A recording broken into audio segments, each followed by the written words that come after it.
দীর্ঘ ৩৭ বছর পর ইংলিশ চ্যানেল পাড়ি দিলেন বাংলাদেশের দুই সাঁতারু মাহফিজুর রহমান সাগর ও নাজমুল হক হিমেল। মঙ্গলবার ভারতের দুই সাঁতারুর সাথে রিলেতে তারা ১২ ঘন্টা ১০ মিনিট সময় নিয়ে সফলভাবে চ্যানেল পাড়ি দিয়েছেন।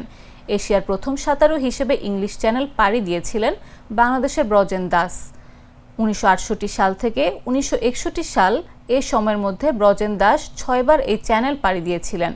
এর মধ্যে সবচেয়ে কম সময় চ্যানেল পাড়ি দেওয়ার রেকর্ডও আছে তার। এরপর ১৯৬৫ সালে আব্দুল মালেক ও সর্বশেষ ১৯৮৭ সালে মোশাররফ হোসেন ইংলিশ চ্যানেল পাড়ি দিয়েছিলেন। বাংলাদেশি দুই সাঁতারু ৭ জুলাই যুক্তরাজ্য যাওয়ার পর অপেক্ষায় থাকতে হয়েছে তাদের। আবহাওয়া প্রতিকূল থাকায় স্লট পাচ্ছিলেন না তারা। শেষ পর্যন্ত সফলভাবে চ্যানেল পাড়ি দিয়ে শুকরিয়া জানিয়েছেন বাংলাদেশের দুই সাঁতারু।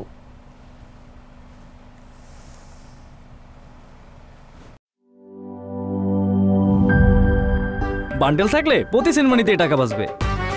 বিকাশ সেনমানি বান্ডেল কিনে জিতুন প্রতি লেনদেনে।